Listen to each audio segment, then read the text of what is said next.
कोंढवा परिसरातील इमाम अबू हनीफा बहुउद्देशीय हॉलच्या माध्यमातून सुरू असलेल्या फ्युचर फाउंडेशन संस्थेच्या मनमानी कारभाराला आणि गैरव्यवहाराला, बेकायदेशीर वसुलीला अखेर प्रशासनाने मोठा आळा घातलाय. वास्तविक पाहता सर्वसामान्य नागरिकांच्या सोयीसाठी आणि समाजाच्या हितासाठी हा भव्य हॉल माजी नगरसेवक साईनाथ बाबर यांच्या विशेष संकल्पनेतून आणि अथक प्रयत्नातून उभारण्यात आला होता. नागरिकांना हक्काचे व्यासपीठ मिळावे आणि सामाजिक कार्यक्रम कमी खर्चात पार पडता यावा, हाच यामागचा मुख्य उद्देश होता. मात्र त्यानंतरच्या काळात काही फसवे लोक, राजकारणी लोक आणि फ्युचर फाउंडेशनच्या हातात या हॉलचा संपूर्ण कारभार गेला आणि तिथूनच खऱ्या अर्थाने या संपूर्ण व्यवस्थेचा सावळा गोंधळ सुरू झाला.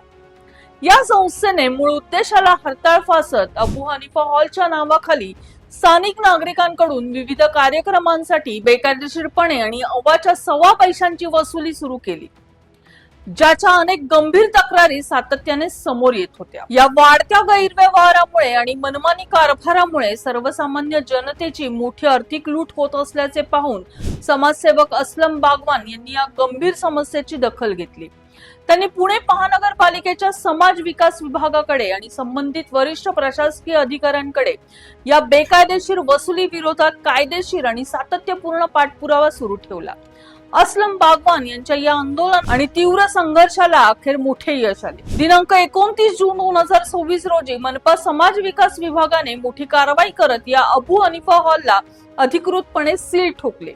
या धडक कारवाईमुळे फ्युचर फाउंडेशनच्या मनमानीला पूर्णपणे लगाम बसला असून हा हॉल आता पुन्हा एकदा सर्वसामान्य नागरिकांसाठी महापालिकेच्या सवलतीच्या दरात उपलब्ध होणार असल्याने स्थानिक रहिवाशांना आता खूप मोठा दिलासा मिळालाय. दरम्यान प्रशासनाने केलेल्या या कारवाईचे नागरिकांनी स्वागत केले असून तरी फ्युचर फाउंडेशनने आजवर केलेल्या अवैध पैसे वसुली प्रकरणी आणि नागरिकांची फसवणूक केल्याबद्दल संस्थेच्या पदाधिकाऱ्यांवर तातडीने FIR दाखल करण्यात यावी, अशी आक्रमक मागणी समाजसेवक असलम बागवान आणि परिसरातील नागरिकांकडून केली जाते.